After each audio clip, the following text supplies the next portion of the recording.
ಸ್ನೇಹಿತರೆ, ಇದು ನನ್ನ ಯೂಟ್ಯೂಬ್ ಮೊದಲನೇ ವಿಡಿಯೋ. ಈ ವಿಡಿಯೋದಲ್ಲಿ ಬಂದು ನನಗೆ ಒಂಚೂರು ಸೋಷಿಯಲ್ ಮೀಡಿಯಾದಲ್ಲಿ ತೋರಿಸ್ಕೊಟ್ಟಿರೋ ನನ್ನ ಜಿಮ್ಮಿಂದ ಸ್ಟಾರ್ಟ್ ಮಾಡೋಣ ಅನ್ಕೊತಾ ಇದ್ದೀನಿ. ಇನ್ನು ಮುಂದೆ ಪ್ರತಿಯೊಂದು ವೀಡಿಯೋಸು ಯೂಟ್ಯೂಬಲ್ಲಿ ಹಾಕ್ತಾ ಇರ್ತೀನಿ. ಇಷ್ಟು ದಿನ ನಾನು ಜಾಸ್ತಿ ಯೂಟ್ಯೂಬ್ ಮೇಲೆ ಫೋಕಸ್ ಮಾಡಿಲ್ಲ. ಈ ವಿಡಿಯೋ ನೋಡೋಕ್ಕಿಂತ ಮುಂಚೆ ದಯವಿಟ್ಟು ಸಬ್ಸ್ಕ್ರೈಬ್ ಮಾಡ್ಕೊಳ್ಳಿ. ಇವತ್ತು ಮಾತ್ರ ಜಿಮ್ ಕ್ಲೀನಿಂಗಿಂದ ಸ್ಟಾರ್ಟ್ ಮಾಡ್ತೀನಿ. ಇನ್ನು ಮುಂದೆ ಬೇರೆ ಬೇರೆ ಕಂಟೆಂಟ್ ವೀಡಿಯೋಸ್ ಮಾಡ್ತಾ ಇರ್ತೀನಿ. ಆ್ಯಕ್ಚುಲಿ ಇಲ್ಲೆಲ್ಲ ಫುಲ್ಲು ಎಕ್ವಿಪ್ಮೆಂಟ್ ಎಲ್ಲ ಮಾಡಿ ಗಲೀಜಾಗಿಬಿಟ್ಟಿದೆ. ನೀವು ನೋಡಿರ್ತೀರಾ, ನಂದು ಹೋಮ್ ಜಿಮ್ ಇದು. ನಾನೇ ಓನ್ ರೆಡಿ ಮಾಡ್ಕೊಂಡಿರೋದು. ಇಲ್ಲೆಲ್ಲ ಎಲ್ಲಂದ್ರಲ್ಲೇ ಬಿದ್ದಿದ್ದಾವೆ. ಇವತ್ತು ಎಲ್ಲ ಕ್ಲೀನ್ ಮಾಡಿಕೊಂಡು ಒಂದು ಒಳ್ಳೆ ಸೆಟಪ್ ಮಾಡ್ಕೊತೀನಿ. ಹಾಗೆ ಇಲ್ಲಿ ಅಡುಗೆ ಮಾಡೋಕ್ಕೆ ಒಂದು ಪ್ಲ್ಯಾನ್ ಮಾಡ್ಕೊತೀನಿ. ಎಲ್ಲೂ ಆಚೆ ಹೋಗಿ ಅಡುಗೆಗಳು ಮಾಡಿಕೊಂಡು ಅದು ಸ್ವಲ್ಪ ದೂರನೇ ರಿಸ್ಕೇ. ಅದಕ್ಕೆ ಇನ್ಮೇಲೆ ಇಲ್ಲೇ ಪ್ಲ್ಯಾನ್ ಮಾಡ್ಕೊತೀನಿ. ನೋಡಿ, ನಿನ್ನೆ ರೆಡಿ ಮಾಡಿರೋ ಎಕ್ವಿಪ್ಮೆಂಟ್ ಅಂದರೆ ಇದು ಚಲಿಕೆ ಥರ ಇರುತ್ತೆ. ಇದ್ರ ಹೆಸರೇನೋ ನನಗೂ ಗೊತ್ತಿಲ್ಲ. ಇದರಲ್ಲೇ ಇವತ್ತೆಲ್ಲ ಕ್ಲೀನ್ ಮಾಡೋದು. ನಾನು ನಿನ್ನೆ ಪ್ಲ್ಯಾನ್ ಮಾಡಿಕೊಂಡೆ, ಏನಾದರೂ ರೆಡಿ ಮಾಡ್ಕೋಬೇಕು, ಕ್ಲೀನ್ ಮಾಡ್ಕೊಳ್ಳೋಕ್ಕೆ ಸುತ್ತು ಅಂತ ಇದು ರೆಡಿ ಮಾಡ್ಕೊಂಡು ಇದರಲ್ಲೇ ನಾನು ಕ್ಲೀನ್ ಮಾಡ್ತೀನಿ ಇವತ್ತು. ನೋಡಿ, ಈ ಥರ ಇರೋ ಜಿಮ್ನ ಫುಲ್ ನೀಟಾಗಿ ಎಂಡಿಂಗಲ್ಲಿ ಹೆಂಗಿರುತ್ತೆ ಅಂತ ತೋರಿಸ್ತೀನಿ ನೋಡಿ, ಕ್ಲೀನ್ ಮಾಡಿಬಿಟ್ಟು. ನೋಡಿ, ಈ ಡಂಬಲ್ಸ್ ನಾನು ಮಾಡಿರೋದೆ. ಇವು ಕೂಡ ನೀಟಾಗಿ ಇಡೋಕ್ಕೆ ಒಂದು ಸ್ಟ್ಯಾಂಡ್ ಥರ ಮಾಡ್ಕೊತೀನಿ. ನೆಕ್ಸ್ಟು ನಾನು ಅದೇ ಎಕ್ವಿಪ್ಮೆಂಟ್ ರೆಡಿ ಮಾಡೋದು. ನೋಡಿ, ನಾನು ಈ ಮಿಷಿನ್ಸ್ ಎಲ್ಲ ಕೆಲವೊಂದು ಎಕ್ವಿಪ್ಮೆಂಟ್ ಮಾಡೋಕ್ಕೆ ತಂದಿರೋದು. ಹೆಚ್ಚು ಕಮ್ಮಿ ಇದಕ್ಕೆ ನನಗೆ ಒಂದು 15,000-20,000 ಸಾವಿರ ಆಗಿದೆ ಕೆಲವೊಂದು ಐಟಮ್ ಎಲ್ಲ ತರೋಕ್ಕೆ. ಇನ್ನೂ ಒಂದು ಮಿಷಿನ್ ಇದೆ ಮನೆಯಲ್ಲಿದೆ. ನೋಡಿ, ನಾನು ಜಿಮ್ ಪ್ಲೇಸ್ನ ಇಷ್ಟೊಂದು ರೆಡಿ ಮಾಡ್ತೀನಿ ಅಂತ ಅಂದ್ಕೊಂಡೇ ಇರಲಿಲ್ಲ. ಅನ್ಎಕ್ಸ್ಪೆಕ್ಟೆಡಾಗಿ ಆಗೋಯಿತು. ಚಿಕ್ಕದಾಗಿ ಮಾಡಿದ್ದೆ ನಾನು ಟೆರೆಸ್ ಮೇಲೆ. ಇಲ್ಲೊಂದು ಮಿನಿ ಜಿಮ್ಮೇ ರೆಡಿ ಆಗಿಬಿಟ್ಟಿದೆ. ಇದೆಲ್ಲ ಕ್ಲೀನ್ ಮಾಡ್ಕೊಳ್ಳೋ, ನಾವು ಏನಾದರೂ ವರ್ಕೌಟ್ ಮಾಡೋ ಪ್ಲೇಸಿರಲಿ, ಏನೇ ಪ್ಲೇಸ್ ಇರಲಿ, ಒಂಚೂರು ನೀಟಾಗಿದ್ದರೆ ನಮಗೂ ಒಂಥರ ಇಂಟ್ರೆಸ್ಟ್ ಬರುತ್ತೆ. ಅದಕ್ಕೆ ಅರ್ಲಿ ಮಾರ್ನಿಂಗ್ ಬಂದುಬಿಟ್ಟಿದ್ದೀನಿ ಕ್ಲೀನ್ ಮಾಡ್ಕೊಳ್ಳೋಕ್ಕೆ. ವರ್ಕೌಟು ಈ ನಡುವೆ ಮಾಡಿಲ್ಲ, ಒಂಚೂರು ಬೆರಳಿಗೆ ಏಟಾಗಿ. ಅದಕ್ಕೆ ಇವತ್ತು ಸ್ಟಾರ್ಟ್ ಮಾಡಿಬಿಟ್ಟೆಲ್ಲ ನೀಟಾಗಿ ಕ್ಲೀನ್ ಮಾಡಿಕೊಂಡು ವರ್ಕೌಟು ಸ್ಟಾರ್ಟ್ ಮಾಡೋಣ. ಹಾಗೆ ಒಳ್ಳೆ ವೀಡಿಯೋಸ್ ಮಾಡ್ತಾಯಿರ್ತೀನಿ ಇನ್ಮೇಲೆ. ಈ ಸ್ಟ್ಯಾಂಡ್ ಕೂಡ ಅಷ್ಟೇ, ಆನ್ಲೈನಲ್ಲಿ ಬುಕ್ ಮಾಡಿದ್ದೆ. ಅದು ಕರೆಕ್ಟಾಗಿ ಇರಲಿಲ್ಲ. ಅದು ಮುರಿದ್ಬಿಟ್ಟು ನಾನೇ ರೆಡಿ ಮಾಡ್ಕೊಂಡಿದ್ದೀನಿ. ಇದು ವೇಸ್ಟ್ ಆಯಿತು. ಆನ್ಲೈನಲ್ಲಿ ತಂದಿರೋದು, ನೀವು ಇನ್ಸ್ಟಾಗ್ರಾಮಲ್ಲಿ ನೋಡಿರ್ತೀರ. ಈ ಕಾರ್ಬೋ ಶೀಟ್ ನೋಡಿ, ಡಂಬಲ್ಸ್ ಮಾಡೋಕ್ಕೆ ಎಲ್ಲ ರೆಡಿ ಇದೆ. ಡಂಬಲ್ಸ್ ಮೇಕಿಂಗು ಸ್ಟಾರ್ಟ್ ಮಾಡಬೇಕು. ಇನ್ಮೇಲೆ ಡಂಬಲ್ಸ್ ಮೇಕಿಂಗ್ ಕೂಡ ಯೂಟ್ಯೂಬಲ್ಲಿ ಹಾಕ್ತೀನಿ.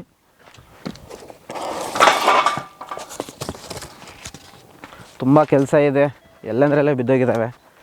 ನಾನು ಇಷ್ಟೊಂದು ಗಲೀಜಾಗಿ ಇಟ್ಕೊತೀನಿ ಅಂತ ನನಗೆ ಗೊತ್ತಿರಲಿಲ್ಲ.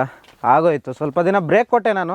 ವರ್ಕೌಟ್ಗಿರಲಿ, ಈ ಕ್ಲೀನಿಂಗ್ ಇರಲಿ, ಏನಾದರೂ ಎಕ್ವಿಪ್ಮೆಂಟ್ ಮಾಡೋಕ್ಕಿರಲಿ, ಅದಕ್ಕೆ ಇಷ್ಟೊಂದು ಗಲೀಜಾಗಿಬಿಟ್ಟಿರೋದು. ಈ ಐರನ್ ಬಂದು ಅಲ್ಲಿಗೆ ಫಿಟ್ ಮಾಡೋಣ ಅಂತ ತಂದೆ, ಬಟ್ ಅದು ಚೆನ್ನಾಗಿರಲಿಲ್ಲ. ಇದು ಈ ಥರ ಪ್ಲೇಟ್ ಥರ ಇದೆಯಲ್ಲ, ಅದಕ್ಕೆ ಚೆನ್ನಾಗಿರಲ್ಲ ಅಂತ ನಾನು ಬೇರೆ ಮನೆಯಲ್ಲಿತ್ತು, ಅದು ಯೂಸ್ ಮಾಡಿಕೊಂಡೆ. ಎಲ್ಲ ಇದ್ರ ಮೇಲೆ ಹೆಚ್ಚು ಕಮ್ಮಿ ಒಂದು 30,000-40,000 ಸಾವಿರ ಖರ್ಚು ಮಾಡಿಬಿಟ್ಟಿರ್ತೀನಿ. ಮಿಷಿನ್ಸ್ ಮೇಲೆ ಇರಲಿ, ಕೆಲವೊಂದು ಐರನ್ನು, ಅವು ಇವು ಗೊತ್ತಿಲ್ದಿರೇ ಆಗೋಗಿದೆ ಎಕ್ವಿಪ್ಮೆಂಟ್ ರೆಡಿ ಮಾಡುವಾಗ. ಇರಲಿ, ಒಂದು ಹೋಮ್ ಜಿಮ್ ರೆಡಿ ಮಾಡಬೇಕಂದ್ರೆ ಅಷ್ಟಾದರೂ ಖರ್ಚು ಮಾಡ್ಕೋಬೇಕು. ಒಂದು ಸತಿ ಖರ್ಚು ಮಾಡ್ತೀವಿ, ಲೈಫ್ ಪೂರ್ತಿ ಏನು ಖರ್ಚು ಮಾಡಲ್ಲ. ಒಂದು ಸೆಟಪ್ ಅನ್ನೋದು ಆದಮೇಲೆ ನಮ್ಗೆ ಸ್ವಂತ ಅನ್ನೋದು ಇರುತ್ತಲ್ಲ, ಅದರಿಂದ ಸ್ವಲ್ಪ ಸ್ಟಾರ್ಟಿಂಗಲ್ಲೇ ಖರ್ಚು ಮಾಡಿಬಿಡೋದು ಬೆಸ್ಟು. ಇನ್ನು ಇದ್ರ ಮೇಲೆ ಎಲ್ಲ ನೀಟಾಗಿ ಮಾಡ್ಕೊತೀನಿ, ಒಂದು ಮನೆ ಥರ ಮಾಡ್ಕೊತೀನಿ ಮೇಲ್ಗಡೆ.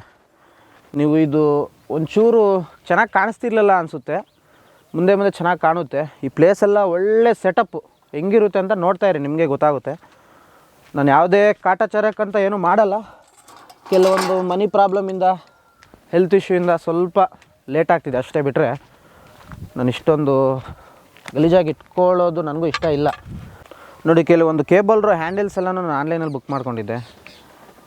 3-4 ಬಂದಿದೆ. ಇದು ಕಾಂಬೋ. ಇದು ನಾನು ಕೇಬಲ್ರು ನಾನೇ ಸ್ವಂತ ರೆಡಿ ಮಾಡ್ಕೊಂಡಿರೋದ್ರಿಂದ ಇವು ಅವಶ್ಯಕತೆ ಇತ್ತು. ಸೊ ಆನ್ಲೈನಲ್ಲಿ ಬುಕ್ ಮಾಡ್ಕೊಂಡಿದ್ದೀನಿ. ಫ್ಲಿಪ್ಕಾರ್ಟಲ್ಲಿ ಮಾಡಿದ್ದೆ. ಕ್ಲೀನ್ ಮಾಡ್ತಿದ್ರೆ ಅನಿಸ್ತಿದೆ ಇಷ್ಟೊಂದು ಗಲೀಜಾಗಿ ಇಟ್ಕೊಂಡಿದ್ದೀನ ಅಂತ. ಸ್ವಲ್ಪ ಸೋಂಬೇರಿ ಆಗಿಬಿಟ್ಟಿದ್ದೆ 1-2 ವಾರದಿಂದ.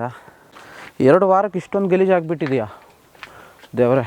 ಇನ್ಮೇಲೆ ಅಂತೂ ಆವತ್ತಿನ ಕೆಲಸ ಆವತ್ತು ನೀಟಾಗಿ ಮಾಡ್ಕೊಬಿಡಬೇಕು.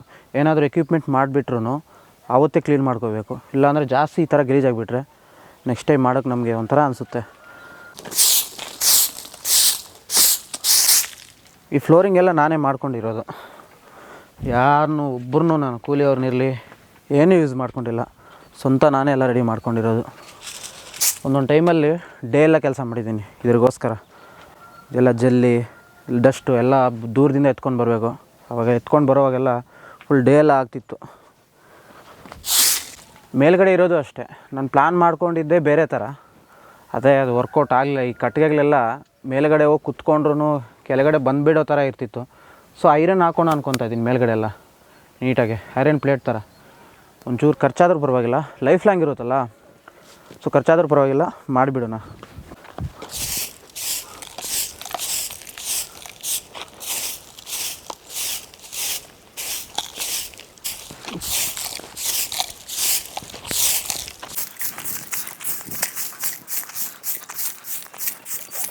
ನೋಡಿ ಜಿಮ್ ಪ್ಲೇಸ್ ಎಲ್ಲ ಕ್ಲೀನ್ ಆಗಿಬಿಟ್ಟಿದೆ, ಡಂಬಲ್ಸ್ ಎಲ್ಲ ಜೋಡಿಸ್ಕೊತಾ ಇದ್ದೀನಿ. ಒಂಚೂರು ಗಲೀಜಾಗಿಬಿಟ್ಟಿದೆ, ಇವೆಲ್ಲ ತೊಳೆದ್ಬಿಡ್ತೀನಿ. ಇದು ಅಷ್ಟೇ, ಒಂಚೂರು ಮಣ್ಣು ಆಗಿಬಿಟ್ಟಿದೆ. ನೀರು ಹೆಂಗೂ ನಮ್ಗೆ ಹತ್ರನೇ, ಎಲ್ಲ ನೀರು ಬಿಟ್ಕೊಂಡು ತೊಳ್ಕೊಬಿಡ್ತೀನಿ. ನೋಡಿ ನನ್ನ ಹತ್ರ ಇರೋ ಬಾರ್ಬಲ್ ರಾಡ್ಸು, ಡಂಬಲ್ಸ್ ಎಲ್ಲ, ಪ್ಲೇಟ್ಸು, ವೆಯ್ಟ್ ಪ್ಲೇಟ್ಸು ನೋಡಿ ಎಲ್ಲ ಕ್ಲೀನ್ ಆಗಿಬಿಟ್ಟಿದೆ. ಇವಾಗ ನೀರು ಬಿಡೋಣ. ನೀರು ಬಿಡೋಕ್ಕೂ ನಮಗೆ ಇಲ್ಲೇ ನಮ್ಮ ಬೋರ್ ಇರೋದ್ರಿಂದ ಈರುಳ್ಳಿಗೆ ಅವಾಗವಾಗ ನೀರು ಬಿಡೋಕ್ಕೆ ಈ ಪೈಪ್ಗಳೆಲ್ಲ ಹಾಕ್ಕೊಂಡಿದ್ದೀನಿ. ರೈನ್ ಟ್ಯೂಬ್ ಅಂತಾರೆ ಇದನ್ನು. ಇದೇ ರೈನ್ ಟ್ಯೂಬಲ್ಲೇ ನಮ್ಮ ಜಿಮ್ ತೊಳೆಯೋದಕ್ಕೂ ಯೂಸ್ ಮಾಡ್ಕೊತೀನಿ ಅವಾಗವಾಗ. ಇವತ್ತು ಇದನ್ನೇ ಯೂಸ್ ಮಾಡ್ಕೋಬೇಕು. ಅಲ್ಲಿ ಗೇಟ್ ಆನ್ ಮಾಡಿಬಿಟ್ರೆ ನೀರು ಬರುತ್ತೆ. ಆಲ್ರೆಡಿ ಕೆಳಗಡೆ ನೀರು ಆನ್ ಮಾಡಿದ್ದೀನಿ, ನೀರು ಹೋಗ್ತಿದೆ, ನೋಡ್ಕೋಬೋದು ನೀವು.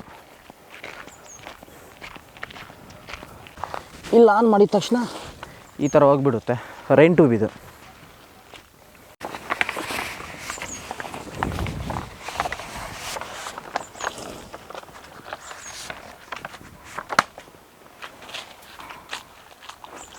ಎಲ್ಲ ಮಣ್ಣು ಆಗಿಬಿಟ್ಟಿದೆ, ಅದಕ್ಕೆ ಒಂಚೂರು ತೊಳೆದ್ಬಿಟ್ರೆ ಚೆನ್ನಾಗಿರುತ್ತೆ.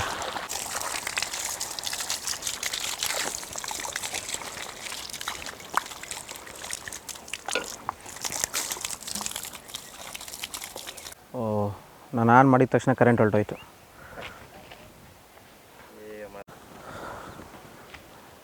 ತೊಳೆಯೋಣ ಅಂತ ಆನ್ ಮಾಡಿದೆ, ಕರೆಂಟ್ ಹೊರಟೋಯ್ತು. ಬರುತ್ತೆ ಅವಾಗವಾಗ ಮಧ್ಯದಲ್ಲಿ ಕಟ್ ಮಾಡ್ತಾ ಇರ್ತಾರೆ.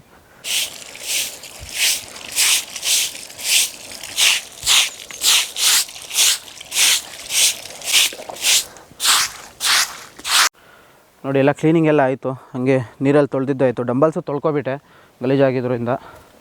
ಹೀಗೆ ಹಿಂದ್ಗಡೆನೂ ಒಂಚೂರೆಲ್ಲ ಕ್ಲೀನ್ ಮಾಡಿದ್ದೀವಿ. ನಾನು ನಿನ್ನೆ ರೆಡಿ ಮಾಡಿರೋ ಎಕ್ವಿಪ್ಮೆಂಟಲ್ಲೇ ನೀಟಾಗಿ ಕ್ಲೀನ್ ಮಾಡಿದ್ದೀವಿ, ನೋಡ್ಕೊಬೋದು ನೀವು. ಇನ್ನು ಇದೆಲ್ಲ ಒಂಚೂರು ಕ್ಲೀನ್ ಮಾಡೋದಿದೆ. ಪ್ರೆಸೆಂಟ್ ಇಷ್ಟು ಮಾಡೋಣ. ಸ್ವಲ್ಪ ನಮಗೂ ಹಸಿವಾಗ್ತಿದೆ, ಊಟ ಗೀಟ ತಿಂದು ಮಾಡೋಣ. ಹಾಗೆ ಈವ್ನಿಂಗ್ ಒಂದು ಒಳ್ಳೆ ವೀಡಿಯೋ ಇರುತ್ತೆ. ಈ ವಿಡಿಯೋ ನಿಮಗೆ ಇಷ್ಟ ಆಗಿದ್ದರೆ ಯೂಟ್ಯೂಬ್ ಸಬ್ಸ್ಕ್ರೈಬ್ ಮಾಡ್ಕೊಳ್ಳಿ. ಹೀಗೆ ಒಳ್ಳೊಳ್ಳೆ ವೀಡಿಯೋಸ್ ಮಾಡ್ತಾಯಿರ್ತೀನಿ. ಸಪೋರ್ಟ್ ಮಾಡಿ. ಇನ್ಸ್ಟಾಗ್ರಾಮ್, ಫೇಸ್ಬುಕ್ಕಲ್ಲಿ ಎಷ್ಟು ಸಪೋರ್ಟ್ ಕೊಟ್ಟರೋ ಇದರಲ್ಲೂ ಹಂಗೆ ಸಪೋರ್ಟ್ ಕೊಡಿ. ಎಲ್ಲರಿಗೂ ಥ್ಯಾಂಕ್ ಯು ಇಲ್ಲಿವರೆಗೂ ನಾನು ವೀಡಿಯೋ ನೋಡಿರೋದಕ್ಕೆ.